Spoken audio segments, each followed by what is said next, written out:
ما هو ما دام كده كل ده كده يبقى لما تعمل عمل حاول ان تتقنه. ليه؟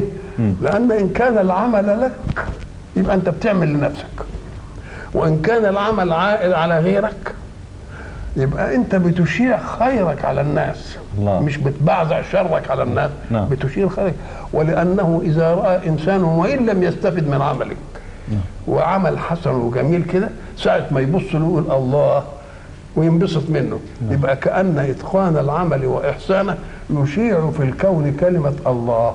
فكأن كل شيء حسن يجب أن يذكر فيه مين؟ الله. لأن الله هو الذي أمد الإنسان بالعقل الذي يخطط وبالجوارح التي تعمل. فكل شيء حسن منسوب إلى الله، وكل شيء قبيح منسوب لنفسك. أنت خالفت منهج. ما صدر عنك القبيح إلا لأنك خالفت منهجا من منهج الله. ولو كنت ما خالفتش كانت كل حاجة تبقى إيه؟ تبقى كل حاجة جميلة. نعم. ولذلك هناك يتكلموا عن الفرنسيين. بطل الرجل اللي جمع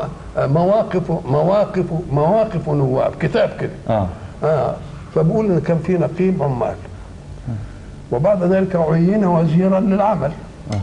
نقيب العمال دائما بيتوسع في الطلبات لعماله، لكن لما يبقى وزير تحكمه الارقام ما يديش كل الطلبات. فلما جه النقيب ده بقى وزير، قال النقيب الجديد انا لا اطلب منك الا ما كنت تطلبه انت من الوزير قبلك. بس. فضحك الوزير وقال له انا كنت اطلبه وانا نقيب لتحقيق امال، وانا اليوم ادير اموال. المال هو اللي حاكمني. الله. قال له طيب تذكر في يوم ما انك كنت ماسح احذيه. فقال نعم ولكني كنت أجيدها. الله. يبقى قيمة كل امرئ ما يحسنه. الله. نعم.